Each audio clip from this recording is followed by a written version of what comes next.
하나님께서 우리에게 주시는 말씀은 사도행전 7장 54절로 60절 말씀입니다.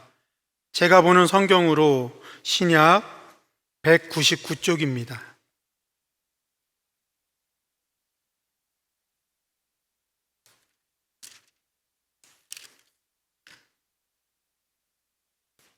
하나님의 말씀을 봉독하겠습니다. 그들이 이 말을 듣고 마음에 찔려 그를 향하여 이를 갈거늘 스데반이 성령이 충만하여 하늘을 우러러 주목하여 하나님의 영광과 및 예수께서 하나님 우편에 서신 것을 보고 말하되 보라, 하늘이 열리고 인자가 하나님 우편에 서신 것을 보노라 한데, 그들이 큰 소리를 지르며 귀를 막고 일제히 그에게 달려들어 성 밖으로 내치고 돌로 칠세 증인들이 옷을 벗어 사울이라는 청년의 발 앞에 두니라. 그들이 돌로 스데반을 치니 스데반이 부르짖어 이르되 주 예수여 내 영혼을 받으시옵소서 하고 무릎을 꿇어 크게 불러 이르되 주여 이 죄를 그들에게 돌리지 마옵소서, 이 말을 하고 자니라. 아멘. 초기 예루살렘 교회에 첫 순교자가 생겼습니다. 오늘 본문은 첫 순교자 스데반에 관한 내용입니다. 오늘 본문으로 제가 설교하면서 스데반이 순교했으니 우리 모두 스데반처럼 순교합시다 라고 설교를 한다면 여러분 가운데 몇 분이나 아멘 하실까요? 설교하는 저조차도 내가 스데반처럼 순교할 수 있을까 확신하기가 어렵습니다. 언젠가 설교 중에 순교에 관한 제 생각을 말씀드린 적이 있죠.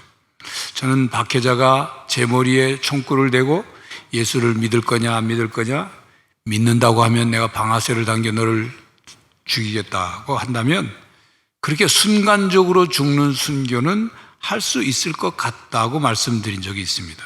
물론 그런 순교도 하나님께서 순교할 수 있도록 도와주셔야 순교할 수 있는 것입니다. 그러나 스데반처럼 돌에 맞아 죽고 주기철 목사님처럼 오랜 기간 동안 고문당하고 회유당하고 가족에 대한 협박을 하고 그렇게 고통스럽게 죽는 순교를 끝까지 나는 참고 견딜 수 있을까? 저는 제 자신을 못 믿습니다. 나는 순교를 당하는 과정에서 얼마 동안 어느 정도 시간, 어느 정도 기간 동안 참고 견딜 수 있을까? 또 그 어느 단계의 고통까지 참고 견딜 수 있을까? 더 나아가서 나를 괴롭히고 핍박하고 죽이는 사람을 용서하며 죽어갈 수 있을까? 이런 질문을 제 자신에게 해보면 저는 참으로 나약하고 형편없는 목사임을 알 수 있습니다. 스데반은 초기 예루살렘 교회의 부흥과 함께 발생했던 문제를 해결하기 위하여 뽑힌 일꾼입니다. 그런데 스데반은 예루살렘 교회에서 가난한 과부에게 음식을 나눠주는 그런 봉사만 한 것이 아닙니다. 물론 그렇게 구제하는 일을 우선적으로 했죠. 그런데 사도행전 6장 7절 이하와 7장의 내용을 보면 스데반은 은혜와 권능이 충만해서 큰 기사와 표적을 행했습니다. 이에 회당 지도자들이 의문을 제기했습니다. 스데반은 그들과 논쟁을 했고 스데반은 지혜와 성령으로 그들과 말을 하니 그들이 능히 스데반을 감당하지 못했습니다. 그러자 그들은 사람들을 매수하여 스데반이 모세와 하나님을 모욕했다고 거짓 누명을 씌워서 장로와 서기관들을 충동하고 그리고 사내들인 공회에 허위로 고소했습니다. 6장 15절에 보면 공회에 잡혀온 스데반의 얼굴을 공회 중에 있는 사람들이 주목하여서 보니까 그의 얼굴이 천사와 같았다.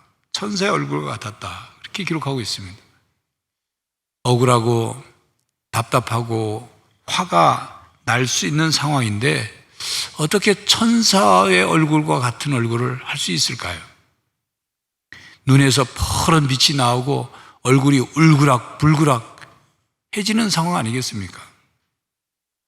본문 앞 7장 1절부터는 공회에서 대제사장이 스데반을 신문하는 내용으로 시작됩니다. 스데반은 자신을 고소하는 말에 대해서 차분하지만 분명한 어조로 설교를 했습니다. 스데반의 설교는 자신을 변명하거나 자기의 억울함을 토로하는 그런 말이 아니었습니다. 자신에 대한 고소 내용을 역사적인 사실로서 답변하였습니다. 조상 아브라함부터 시작해서 야곱, 요셉 이야기, 모세, 다윗, 솔로몬, 그런 이야기를 하면서 유대인과 유대인들의 신앙에 대해서 언급을 했습니다. 그들의 거짓된 고소와 핍박에 대해서 진실로 맞서겠다는 의지가 담겨 있죠. 그들을 향해서 스데반은 말합니다. 당신들이 율법을 귀하게 여기지만 실은 율법을 거역하고 있습니다. 당신들은 성전을 중요하게 여기지만, 물론 성전이 중요하지만 성전이 하나님보다 중요하지 않습니다. 하나님은 성전에 국한되신 분이 아닙니다. 이렇게 설교하였습니다. 그들이 불의한 길로 나가고 있음을 지적하고 책망하는 설교였습니다. 그리고 그들이 메시아를 거부한 것에 대해서 이렇게 전했습니다. 51절부터 53절입니다. 목이 곧고 마음과 귀에 할례를 받지 못한 사람들아, 너희도 너희 조상과 같이 항상 성령을 거스르는도다. 너희 조상들이 선지자들 중에 누구를 박해하지 아니하였느냐? 의인이 오시리라 예고한 자들을 그들이 죽였고 이제 너희는 그 의인을 잡아 준 자요 살인한 자가 되나니 너희는 천사가 전한 율법을 받고도 지키지 아니하였도다 하니라. 너희 조상들은 선지자를 죽였고 너희들은 예수님을 죽였다. 유대인 조상과 자손을 맹렬히 비난한 것입니다. 조상들의 죄를 반복하지 말라는 경고이자 회개를 촉구하는 것이었죠. 이에 유대인들은 스데반이 자신들의 조상들을 매도했다고 생각했고 하나님의 성전을 모독했다고 생각했습니다. 지극히 높으신 이는 손으로 지은 곳에 계시지 않는다고 스데반이 선언하므로 스데반이 성전을 모독했다고 생각한 것입니다. 그리고 예수님을 죽인 책임을 유대인 자신들에게 스데반이 돌렸기 때문에 유대인들은 몹시 화가 난 것입니다. 그런데 54절을 보니까 그들이 스데반의 설교를 듣고 마음에 찔려 이를 갈았다고 합니다. 설교를 듣고 마음에 찔렸으면 뉘우치고 돌이키고 회개해야 맞는 것 아닐까요? 사도행전 2장에 보면 베드로의 설교를 들은 이스라엘 백성들은 마음에 찔려 베드로와 사도들에게 물었습니다. 우리가 어찌할꼬? 이에 베드로가 너희가 회개하여 각각 예수 그리스도의 이름으로 세례를 받고 죄 사함을 받으라. 그리하면 성령의 선물을 받으리니. 그들은 베드로의 말을 듣고 회개하고 세례 받고 죄 사함 받고 성령을 선물로 받았습니다. 그런데 스데반의 설교를 들은 그들은 마음에 찔렸는데 이를 갈았습니다. 성도 여러분, 사람이 누구에게 무슨 말을 듣고 마음에 찔릴 때 마음에 찔림을 느꼈다고 해서 모든 사람이 다 뉘우치고 회개하는 것이 아닙니다. 어떤 사람은 마음에 찔려 부끄러움을 느끼면서 얼굴이 벌거졌다, 그냥 그걸로 끝입니다. 어떤 사람은 마음의 찔림을 받아 부끄러움을 느끼면서 자기에게 말한 그 사람이 다른 사람들 앞에서 자기에게 창피를 주었다고 생각하고 화를 내는 사람이 있어요. 또 어떤 사람은 자기에게 말한 사람이 자신을 공격한 것으로 간주하여 그에게 공격적인 행동, 폭력적인 행동을 하는 사람이 있습니다. 또 어떤 사람은 자기에게 말한 사람이 그 공격적인 말을 한 것에 대해서 겉으로는 태연한 척하지만 속으로는 그야말로 이를 갈면서 대갚아 주겠다고 다짐하고 훗날을 도모하는 그런 사람도 있습니다. 그러나 건강한 마음, 건강한 정신을 가진 사람, 성숙한 인격을 가진 사람, 자존감이 높은 사람은 그런 말을 듣고 마음에 찔리면 즉시 뉘우치고 돌이킵니다. 그래서 점점 더 성숙해져 갑니다. 그러나 마음에 선입견과 편견이 있는 사람, 마음에 열등의식이 있는 사람, 마음이 삐뚤어져 있는 사람, 마음이 부정적인 사람은 같은 말을 들어도 긍정적으로 반응하지 않습니다. 본문에 등장하는 사람, 그 사람들이 그렇습니다. 스데반이 성경 전체의 내용을 정리해서 깨우쳐 주었으면, 그래서 마음에 찔리면 가슴을 치며 우리가 어찌할꼬 뉘우치고 돌이키고 회개해야 하는데, 반대로 그들은 이를 갈며 분노했고 마침내 스데반을 돌로 쳐 죽이는 사람이 되었습니다. 도대체 그들은 어떤 사람일까요? 죄로 인해 마음이 굳어지고 눈이 멀고 귀가 먼 그들은 스데반의 말을 듣고서 스데반을 그냥 놔둘 수가 없었던 것입니다. 마음이 완악해지면 그렇게 되는 거예요. 완악해진다는 게 뭡니까? 자기 생각만 강하게 고집하고 다른 사람의 의견은 전혀 들으려고 하지 않는 거예요. 마음이 무감각해진 거예요. 전혀 다른 사람 받아들일 수가 없는 거죠. 점점 강팍해지는 거죠. 그렇게 되면 마음에 뭔가 찔려도 죄와 허물을 인정할 줄 모릅니다. 돌이켜 회개할 줄 모릅니다. 죄송하다고 사과할 줄 모릅니다. 오히려 공격적이고 폭력적이 됩니다. 성도 여러분, 마음에 찔리는 죄와 허물을 인정하고 회개할 줄 아는 성도가 되시기를 바랍니다. 그들이 마음에 찔려 이를 갈 때 스데반은 그들을 보지 않고 하늘을 보았습니다. 55절 56절입니다. 스데반이 성령 충만하여 하늘을 우러 주목하여 하나님의 영광과 및 예수께서 하나님 우편에 서신 것을 보고 말하되, 보라, 하늘이 열리고 인자가 하나님 우편에 서신 것을 보노라 한대. 스데반의 순교 시간이 점점 다가오자 예수님께서는 스데반에게 용기를 주시고 힘을 주시기 위해서, 그것을 잘 견디고 이기게 하시기 위해서 뭔가 보여주셨습니다. 예수님께서는 스데반이 그 상황에서 도피하거나 포기하지 않도록 환상을 보이셨어요. 스데반이 성령 충만하여 하늘을 우러러 주목하여 보니 하나님의 영광이 보였고 예수님께서 하나님 우편에 서신 것을 보았습니다. 예수님은 왜 하나님 우편에 서셨을까요?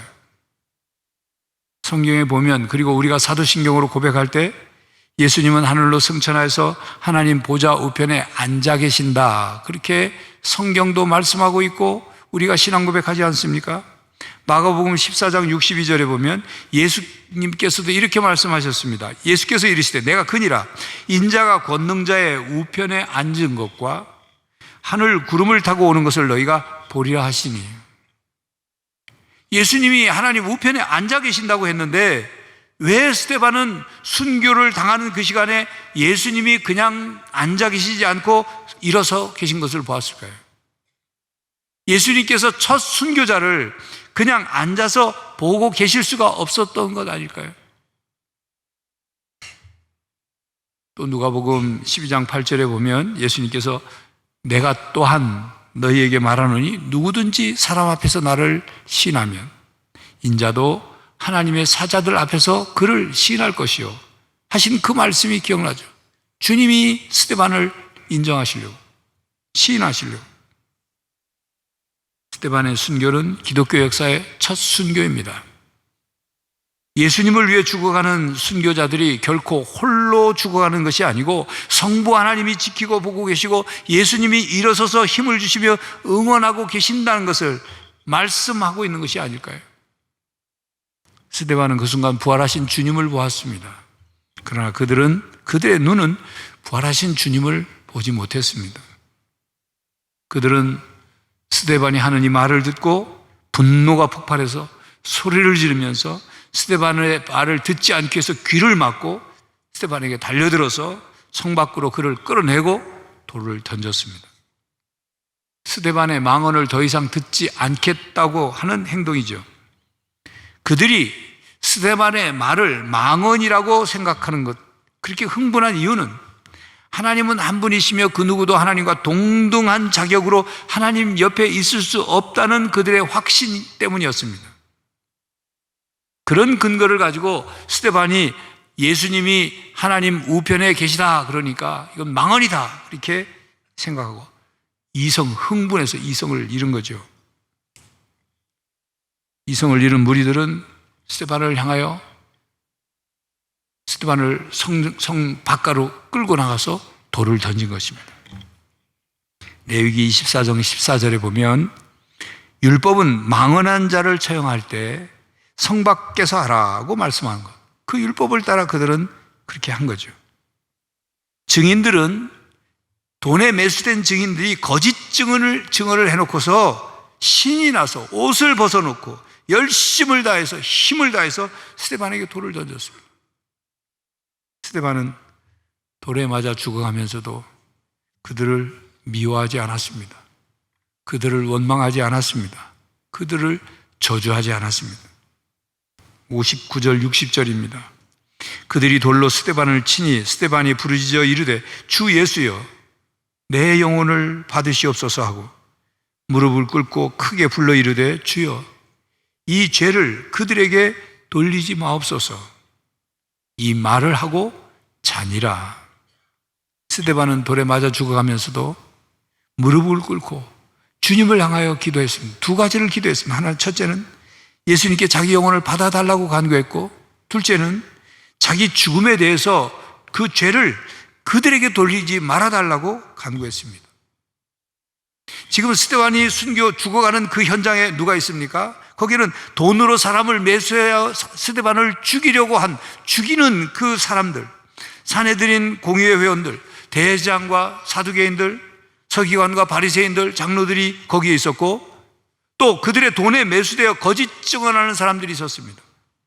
그리고 그들과 함께 스데반을 향하여 이를 갈면서 분노하며 돌을 들어 치는 사람들이 그곳에 있었어요. 그곳에 거짓 증인들이 벗어놓은 옷을 지키는 사울이 그곳에 있었습니다. 사울은 스데반의 죽음을 당연하다고 여겼습니다. 그런 그들에게 죄를 돌리지 마시기를 주님께 기도했습니다. 그들을 용서한 거죠. 어떻게 그럴 수 있을까요? 이는 예수님께서 십자가 위에서 돌아가실 때 기도하셨던 것과 너무 닮았습니다. 예수님께서 아버지여 저희를 사하여 주옵소서 저들은 자기의 하는 일을 알지 못합니다. 기도한 기도. 십자가에서 마지막 운명하시기 직전 아버지여 내 영혼을 아버지 손에 부탁하나이다 말씀하시고 운명하신 그 예수님의 모습. 스데반은 참으로 예수님을 닮은 사람이었습니다. 스데반은 예수님의 12 제자로 선택되지는 않았지만 그 12 제자 사도들을 통해서 전해받은 예수님에 대한 말씀을 그대로 믿었고 그래서 예수님을 닮고자 했고 예수님을 따르고자 했고 그리고 자기를 부인하고 자기 십자가를 지고 간 것입니다. 성도 여러분, 우리가 스데반처럼 순교하는 것은 무척 힘들고 어려운 일입니다. 그렇지만 우리가 한 번씩 또 한 번씩 매일 조금씩 더 우리 자신을 부인하고 자기 십자가를 지고 예수님을 따라갈 수 있기를 간절히 바랍니다. 스데반은 어떻게 보면 설교 한 편을 마친 후에 기독교 신앙 공동체 안에서 첫 번째 순교자가 되었습니다. 스데반이 죽어갈 때, 즉 박해자들이 거짓과 폭력으로 스데반을 죽일 때 하나님은 침묵하셨습니다. 하나님께서 좀 주의 사자를 보내어서 스데반의 목숨을 좀 보호해 주시면 좋을 것만. 아니면 하늘에서 음성을 말씀하셔서 멈춰라, 너희 중에 죄 없는 자가 돌로 쳐라, 그걸 말씀하시든지, 스데반을 향해 돌을 던지려고 하는 사람의 팔을 마비시키든지 그렇게 해주면 얼마나 좋겠어요. 그래서 하나님은 침묵하셨고 아무 일도 안 하셨어요. 스데반이 죽도록 그냥 두셨어요. 성도들이 스데반과 같이 고난당하고 핍박당하고 순교할 때 하나님은 아무 말씀도 아무런 손길도 행하시지 않는다고 우리는 생각합니다. 정말 하나님은 침묵하시고 아무것도 안 하고 계실까요? 우리는 우리가 겪는 모든 일에 하나님께서 자세한 설명과 속 시원한 대답을 해 주시기를 기대하죠. 왜 이런 일이 저에게 일어났습니까? 왜 내가 이 고난을 겪어야 합니까? 이 고난은 언제 끝납니까? 이 고난을 겪고 난 다음에 나는 어떻게 됩니까? 이런 질문에 대해서 하나님이 자세하게 그리고 친절하게 그리고 쉽고 이해할 수 있게 말씀해 주신다면 얼마나 좋겠어요. 그런데 하나님이 그렇게 말씀하시지 않거든요. 그러니까 우리가 때로는 답답해하고 때로는 하나님을 의심하기도 하고 때로는 하나님을 떠나 부인하기도 합니다. 구약 성경부터 신약 성경 전체를 읽어보면 그리고 기독교 역사의 기록물들과 신앙 고백적인 글들을 보면 하나님의 침묵은 침묵이 아닙니다. 반드시 하나님의 섭리와 계획이 있고 하나님의 보이지 않는 손길이 있었습니다. 꽃이 소리 없이 떨어지는 것 같아도 그 자리에는 순교의 열매가 맺혔습니다. 그러니까 스데반의 순교는 결코 헛되지 않았습니다. 스데반의 순교에서 시작된 대대적인 기독교 박해는 직접적이고 간접적인 결과를 낳았습니다. 사도행전의 기록을 보면 6장까지 예루살렘 교회에 대한 기록이 나오고 그 다음에 7장에서 스데반의 순교 사건이 벌어지고 그 다음에 8장에는 예루살렘의 큰 박해가 시작됐죠. 그래서 그 박해가 시작된 이후에 사마리아와 아프리카를 향한 선교의 기록이 나옵니다. 7 집사 중에 한 명인 빌립 집사의 전도 여행 기록이 8장에 나오죠. 이렇게 스데반의 순교를 통해서 복음 전파의 방향과 대상이 더 퍼져나가게 된 것입니다. 그리고 스데반의 순교하는 죽어가는 과정을 사울이 지켜봤어요. 58절에 성 밖으로 내치고 돌로 칠세 증인들이 옷을 벗어 사울이라 하는 청년의 발 앞에 두니라. 사울은 스데반에게 돌을 던지려는 그 증인들의 옷을 지켜주며 스데반의 죽음을 지켜보았어요. 그는 예수님의 부활을 전하며 죽어가는 스데반을 보면서 어찌 죽어가면서도 자기를 죽이려고 돌을 던지는 사람들을 용서해달라고 기도할 수 있을까? 이런 궁금증을 갖지 않았을까요? 그렇게 하나님은 스데반의 순교를 통하여 사울의 마음에 예수님의 사랑을 심어 주셨습니다. 스데반이 순교하는 자리에 사울을 준비시키셨습니다. 후에 사울은 회심하여 자신이 핍박하던 예수 그리스도를 위해서 증거하며 살다가 자신도 순교했습니다. 하나님은 스데반이 사라진 자리에 사울을 세우신 것입니다. 그리고 사도행전 11장 19절 이하를 보면 스데반의 순교로 일어난 환난으로 말미암아 흩어진 사람들이 베니게와 구브로와 안디옥까지 이르러 유대인들에게 복음을 전하였다고 기록합니다. 그리고 그때 복음을 전해 받은 사람들이 안디옥에 세운 교회가 안디옥 교회인데 이 안디옥 교회는 이방 선교의 전초 기지가 되었습니다. 정리하면 스데반의 순교 사건이 단순한 개인 사건이 아니라는 것입니다. 스데반의 순교와 함께 큰 박해가 시작되었죠. 그래서 예루살렘에 있던 모든 믿는 자들이 유대로 사마리아로 온 땅으로 흩어지게 되었습니다. 사도행전 1장 8절에 너에게 성령이 임하시면 예루살렘과 온 유다와 사마리아 땅끝까지 이르러 내 증인이 되리라 하신 그 말씀이 그대로 이루어진 거죠. 스데반의 선교를 통해서 선교 역사를 이끌어 가시는 성령님의 역사가 그렇게 나타난 것입니다. 하나님은 침묵하신 것이 아니라 스데반의 순교를 통해서 더 큰 일을 준비하셨고 하나님의 구원의 역사를 이루어 가셨습니다. 그러므로 순교는 단순하게 평가할 사건이 아닙니다. 우리나라에 일어난 순교가 있죠. 조선 때 일어난 순교가 있습니다. 영국 런던 선교회 소속인 로버트 토마스 목사는 영국 상선 제너럴 셔먼호를 타고 대동강변에 내렸습니다. 내려서 대동강변 벗어나지도 못하고 그곳에서 성경 몇 권을 던져놓듯 전하고 우리 조선 병사에 의해서 순교를 당했습니다. 그가 말 한마디 떼보지도 못하고 성경 몇 권 던져주고 그냥 죽은 거예요. 무모하고 안타까운 죽음이라고 생각되겠죠. 그때 로버트 토마스 목사의 나이가 27살이었어요. 박충권이라는 사람은 그가 전한 성경책을 주워서 집에 돌아가서 읽고 예수를 믿고 후에 안주교의 영수가 되었습니다. 거기에 최치량이라는 소년이 또 그 성경책을 주워다가 박영식이라는 자기 친척에게 주고 최치량도 나중에 예수님을 믿게 되었고 박영식도 예수님을 믿어서 그 집터는 평양 최초 교회인 널다리교회 예배당이 세워졌습니다. 순교의 피는 교회의 초석이 된다고 한 터툴리안의 말처럼 토마스 목사의 순교는 평양 복음화의 초석이 된 것입니다.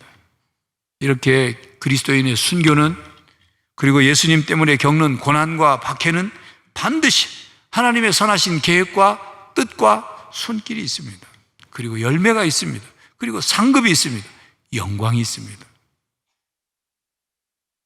성도 여러분, 그렇게 순교한 스데반을 60절에 보니까 자니라, 잠잔다, 그렇게 말씀하고 있죠. 죽고 끝난 것이 아니기 때문입니다. 비참한 최후로 끝난 것이 아니라 잠자다 깨어나 영광스럽게 부활할 것이기 때문에 잠잔다 했습니다. 성도 여러분, 여러분은 누구처럼 살다가 누구처럼 죽기를 원하십니까? 스데반은 예수님처럼 살다가 예수님처럼 죽었습니다. 온전히 주님을 의존한 삶, 온전히 주님을 바라본 삶, 온전히 주님을 따른 삶이었죠. 자기의 생명까지 주님께 맡겼습니다. 그의 순교는 자신의 의지로 된 것이 아닙니다. 성령님이 역사하셔서 그렇게 가능했고, 하나님께서 그를 지켜보고 계셨고, 예수님께서 그를 응원해 주셨던 것이에요. 성도 여러분, 우리는 살아가면서 무엇인가를 늘 선택해야 하고 결단해야 합니다. 어느 쪽을 선택하고 어떤 쪽을 결단할 것이냐, 우리 안에 어떤 신앙이 있느냐에 따라 달라지겠죠. 하나님은 침묵 속에서도 일하고 계십니다. 진리의 말씀을 듣고 찔리고 회개하고 그리고 더욱 성숙한 신앙인이 될 수 있기를 바랍니다. 고난과 위기 속에서도 주님이 우리와 함께 하심을 믿고 하나님의 선하신 계획과 뜻이 온전히 이루어지도록 우리가 살아갈 수 있기를 바랍니다. 부끄러운 죽음이 아니라 부활과 영광으로 깨어나는 성도들이 되시기를 간절히 바랍니다. 기도하겠습니다. 하나님, 이 땅을 살아가며 선택하고 결단해야 될 때 마침내 우리의 소중한 것을 놓고 우리의 목숨까지를 놓고 결정해야 할 때 하나님, 우리가 바른 믿음의 결정을 할 수 있도록 성령 하나님 우리를 도와주시옵소서. 예수님 우리에게 힘을 부어 주시옵소서. 아주 작은 것일지라도 신앙의 선택과 결단을 이루어가며 우리 자신을 부인하고 각각 자기의 십자가를 지고 가는 거룩한 성도들이 되게 하여 주시옵소서. 예수 그리스도의 이름으로 기도하옵나이다. 아멘. 성도 여러분, 진리의 말씀을 바르게 깨닫고 온전히 순종하고 고난과 핍박 가운데서도 신앙을 지키며 언제나 성부, 성자, 성령 하나님께서 함께 하심을 믿고 견디고 승리하는 성도가 되시기를 간절히 바랍니다. 지금은 우리 주 예수 그리스도의 은혜와 하나님 아버지의 사랑과 성령 하나님의 교통하심이 고난과 핍박 가운데서도 신앙을 끝까지 지키며 승리하기로 다짐하는 모든 성도들과 가정과 삶의 현장 위에 이제로부터 영원히 함께 하시기를 간절히 축원하옵나이다. 아멘.